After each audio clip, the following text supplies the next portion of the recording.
Good evening, Mr. Wilkes, Mr. Dreyer, who will be joining us virtually, Mr. Hasenkamp, Mr. Ilsley, honored guests, and old boys.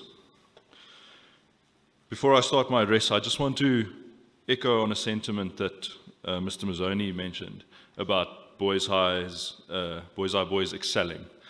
And I really want to address this to Carl Marshall and Tino Chirozvi, and particularly to their fathers who are here this evening. I was absolutely blown away when the two gentlemen took over as the heads of the school, and they sent personal letters to the Old Boys Association setting out their views, their goals, their vision for what the school was to become in 2021. This to me showed absolute leadership and maturity and gave me an amazing sense of comfort that the school was in the right hands.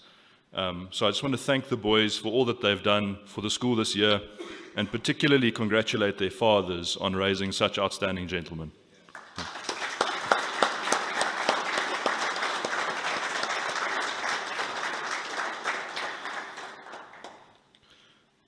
I'd also like to extend a word of thanks to the convener of the dinner, Mr. Jeff Mayer, who, starting in 2008 at my very first annual dinner, has incidentally served as the convener of every dinner that I have attended. Thanks too to our association secretary, Mrs. Inge Paulson-Little, for her hard work in putting this year's dinner together, especially under the current circumstances. We also need to give special thanks to the school for their support in allowing us to host the dinner this evening, and for their guidance in ensuring that the necessary COVID protocols were put in place to ensure that we are able to host the dinner in a safe and responsible manner. As was the case with last year's dinner in November, the decision to host a dinner again this year was not one which was taken lightly given the current pandemic environment. During my address last year, I drew a comparison between the magnificent 100th annual Old Boys dinner in 2019, attended by more than 400 old boys, and the 101st dinner held here in the dining hall last year, attended by around 70 old boys, as is very much the case here this evening. At the time, we debated whether an old boys dinner with less than 100 attendees would be worth having. But having had time to reflect on the evening in November last year, with the headmaster a week or two thereafter, we agreed that the two dinners, while vastly different in appearance and attendance, were no more or less special than the other. The intimacy of last year's dinner brought its own unique sense of magic, and I believe all in attendance had a wonderful time.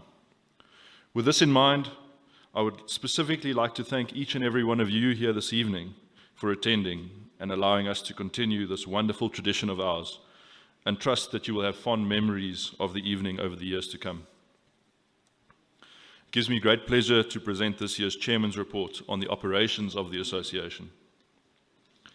Unfortunately, our Old Boys Summer Sports Day at the school was cancelled in January, but I'm very pleased to announce that we held our first combined reunion for the classes of 1960 and 1961 during May, as we seek to provide an opportunity to those who sadly missed their reunions last year due to the lockdown restrictions to once again reunite with their classmates.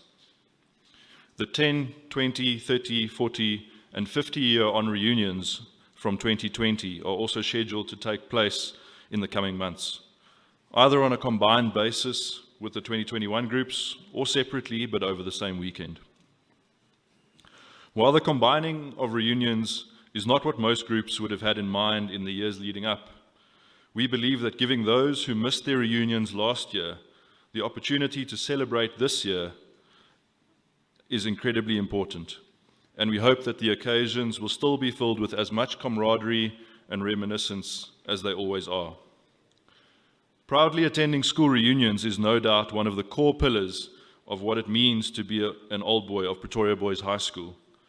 And the impact that those reunion weekends have on the school, and importantly the current boys, is immeasurable, and I'm glad that they are going ahead this year. In May, the association made 19 new Honorary Life Membership Awards to those members of staff at the school, whether teaching, administrative, or support, who have served for a period of 5 years or more. There is no doubt that the staff form the backbone of our beloved school and ensure that, as the boys come and go, the traditions and values we hold so dear to our hearts as old boys are maintained and improved upon. It is truly a privilege to make those awards every year as our way of paying tribute to the staff. The headmaster and I enjoyed a successful trip to Tsenin and White River a few weeks ago as we sought to connect with old boys and current parents of the school in the country districts. We also met the grade 6s and 7s of Unicorn Preparatory School while in Tsenin to discuss boarding at Boys High. Listening to Mr. Hazenkamp so passionately describe the school to those young boys made me long for days gone by, and I recall getting goosebumps on more than one occasion during the 30-odd minutes we spent with them. Thank you, sir, for your commitment to the old boys and building a strong relationship that we already have with the school.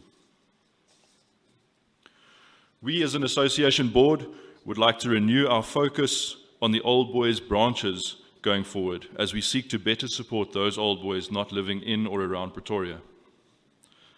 I'm happy to report that the association has committed to contributing 242,000 Rand to the school for 2021 in the form of our annual grant, which is used towards the bursaries of 5 boys.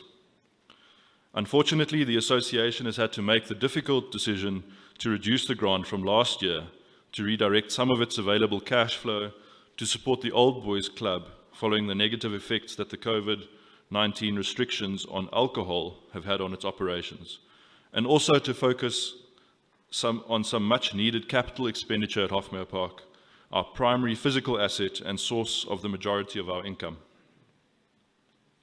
It is our hope that this reduction will only be for the short term and that we will soon be able to reap the rewards of the Hofmeyr Park rejuvenation and once again increase our contributions to the school. We have made the commitment that we will, at a minimum, continue to support those 5 boys through to the end of their school careers. On the topic of bursaries, the Praetorian Trust is busy preparing for a new fundraising initiative which will seek to raise a nest egg of capital which will be invested and used towards providing bursaries on a sustainable basis to boys who would not otherwise have had the financial means to attend the school. The Trust's vision is that by investing this capital for the long term and only dispersing a portion of the earnings each year, this nest egg will be able to provide bursaries for boys for many, many years to come, with the ultimate goal of having 10% of the boys at the school supported by the Trust. Part of the funds that the association has redirected towards the rejuvenation of the Old Boys Club property are already being put to good use by our Special Projects Committee, who has developed a vision for the expansion of the property's facilities over the short, medium, and long term. We are in the process of appointing a consultant to undertake a market study to allow us as a board to make better informed decisions about the proposed developments, and we are aiming to launch a formal process to obtain proposals for the development of the property in the coming months, in line with our vision and supported by the findings from the research. The association's Benefits Committee also hosted 2 very successful discussions about social inclusion in the context of the school, and the 3rd event is planned to be held in July. These evenings seek to bring representatives from the school and the old boys together to robustly and constructively discuss matters of social inclusion, drawing on past experiences to better inform policies and procedures for the future. Thanks to Mr. Fludiotis, Mr. Matang, and Mr. Segebutle for their roles in arranging these events, and to the headmaster, Mr. McBride, Mr. Moodley, and other representatives from the school for their willingness to actively participate in these discussions.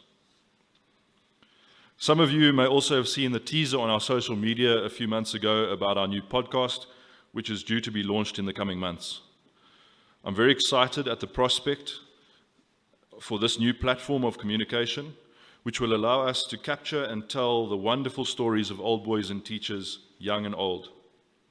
Without wanting to give away too many details and spoil the surprise, I can say that we have already recorded the first episode and it is busy being edited. Please be on the lookout for word from the association about the launch.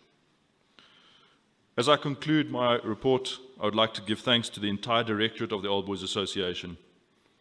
Serving as a director is a time-consuming, often thankless role which requires both personal and professional sacrifice. The directors who volunteer their time, energy, and expertise keep the wheels of the association turning. Thank you.